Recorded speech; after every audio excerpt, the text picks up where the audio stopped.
I am recording. So am I.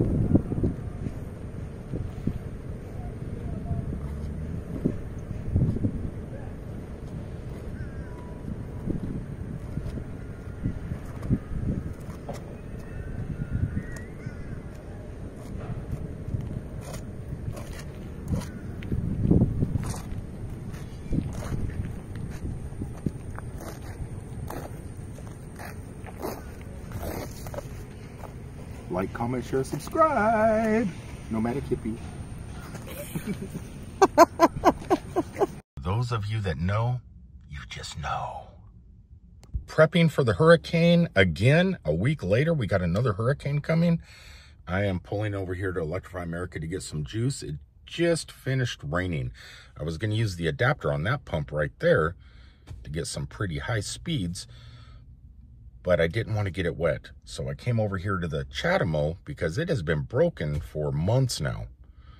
My son keeps trying it at least once a week and says, it's not working, Dad. Don't try it. Doesn't work.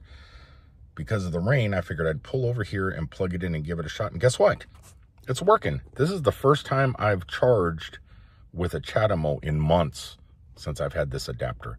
I have not, and if a station has Chatamo, I don't use it. I use the CCS with the adapter. But today I'm using it and I'm kind of regretting it due to the fact these are the speeds I get with the Chatamo. Very, very slow. It is working, so that's a good sign.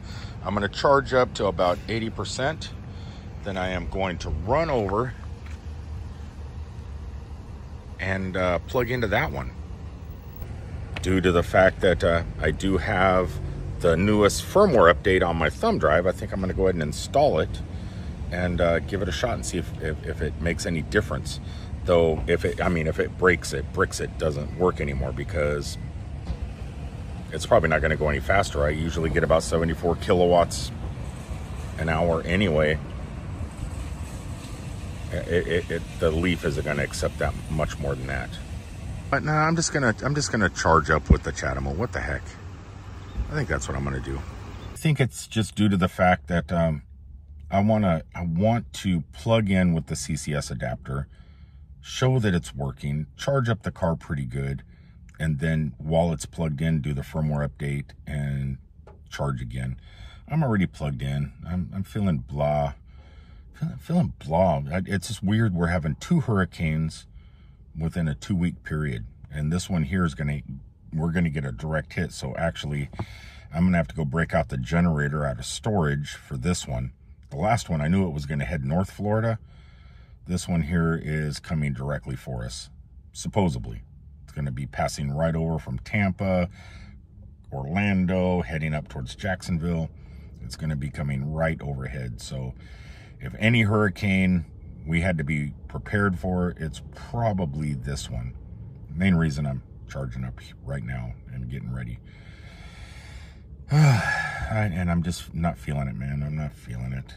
I'm not worried about the storm so much. It's just I'm having COVID-like symptoms at the moment, but I don't have COVID, I don't feel. But I do have symptoms, that blah, flu-like achy muscle stuff.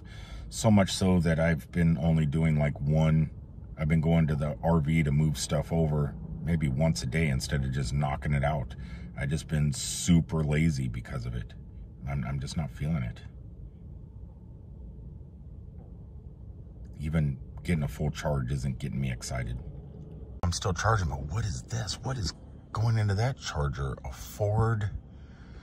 It looks gas powered, but it's not. It's an EV. Ooh, don't hit these pumps. We need them working. Keep going. Oh, okay, there you go. Wow, look at that. I think we would get rid of our new little trailer for something like that. Just plug that in at the campgrounds, live just fine.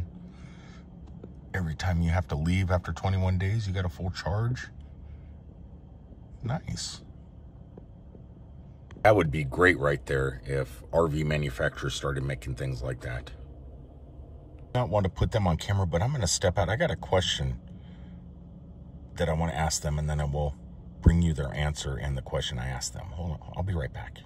Okay, I asked the question, and I guess he was willing to be on camera, but I had left it you guys over here.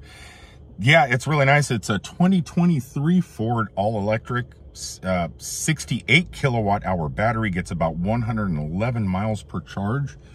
Right now he's charging, it's getting at the 350 kilowatt, it is getting 111. So the speeds are a little slow. This is what blows me away. Okay, so the whole van is empty inside. It's set up really nice. There's plugs everywhere, LED lights everywhere, but it's just a flat floor, flat walls. They are full-time campers just like us, but they live in a Bambi or something, like an Airstream Bambi, one of those little short Airstreams. They pull it with their Tesla, and then they went ahead and got this thing here so they can leave the Tesla, leave their little thing at the campground, their little trailer, and they can go camping in the Everglades. They can go camping at the beach. They can go to the springs. And so he's going to build that out and turn it into like a little camper that they can just go out and do things with. Now, he has not started charging at the campgrounds. That was my question, because a lot of new RVs are 100% electric. I think Winnebago has them.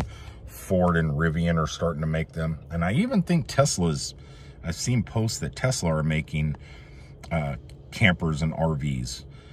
And a lot of the campgrounds don't like you to charge. Their excuse is other campers complain due to the fact, well, you're getting free electricity, the campground should be paying us to get free gas, which is ludicrous. But my assumption is it's the pedestals are old and can't handle a constant output of juice, which probably doesn't make sense neither, because everybody has multiple air conditioners on their roof that draw a poop load of constant electricity, way more than a car is charging. But it's such a new, campgrounds just aren't up to it just yet. But he is going to plug in at the campground, he said, and see what they say, because there's a lot of van lifers out there that live full-time in vans. Yeah, and so what is the, so you're plug into you're plug in just like you would a van, a gas-powered van, to run your AC and everything else. This one here, you just plug in, it keeps the battery topped off while running the AC and everything else. So I don't know what the campgrounds are going to do. Like right now at the campground we're at, they will not let you plug into the pedestals. And they say it is because other campers complain that they're not getting free gas. But I think it's because the pedestals are too old. Eventually they're going to have to update the pedestals to be able to move into the future, because, well, EVs are the future. Like it or not, they just are. That's part of life. After all this time and fast charging pretty much always, it says ODO 40,000 miles. I have 60,000 miles, I think. Let's see here. Let's go to the thing down here. Yeah, I'm at 64,000 miles on the car. And I still have 88%. Come on. Oh, it went away. State of health is still 88%. There it is, 88.34. Yeah, it's my battery is doing pretty good for the Nissan Leaf. Not too bad. Well, the car is charged, the sun has set, awning is in, we're ready to go. Wednesday can come and we are prepared for a second hurricane. Looking forward to it. Yeah, this is going to be a little bit dangerous. This is a very light trailer. That should be the word light, not live. Actually thinking about doing some tie downs in the back tomorrow after I get off work, after I get back from Orlando, because I'm a truck driver too, for those of you that don't know it. But I got some of the twisty things that go into the ground, so I'm thinking about putting one on each end and then strapping it down really tight with the ratchets, and then probably doing the same thing in the front, ratchet it down, just to hold it down to the ground. Because if these winds are going to be 155 miles an hour, like they're saying, this thing is just, we're going to blow all the way to the next county. So definitely we got to prep, and tomorrow is prep day because it will be here the following afternoon. And it's really hard as a truck driver to be home to have any time to do anything. So we started getting some stuff done, but tomorrow is a big prep day, and I won't be here for very long to be able to do anything. I won't be home until about 6 o'clock in the evening. So most of my work's going to be done in the evening, and then we'll see what happens. Should be a pretty eventful evening, a Wednesday night or afternoon. The first time in our RV or in the new trailer during a pretty massive storm, big hurricane. Is it going to hold up? We'll find out. Make sure to tune in. Until the next time, thanks guys for watching, and we'll see you guys from down the road. If you'd like to get that adapter, by the way, there will be a link in the description below for the CCS1 to CHAdeMO adapter. Also, I'm getting ready to do a huge 6,000 mile road trip starting in November. It was going to be November 2nd, but I'm going to start on election day. After we go vote, I'm leaving the polling place and heading out. So it's going to be like 3 days later than I expected. Just I forgot it's election time and we have to vote. So I'm going to stay and do that. But if you would like to help support that endeavor, there'll be a GoFundMe link in the description below and a PayPal link. If you decide you want to help, either one is good. Until the next time, like I said, guys, thanks for tuning in, and we'll see you guys hopefully from this county after Wednesday. Peace, everybody.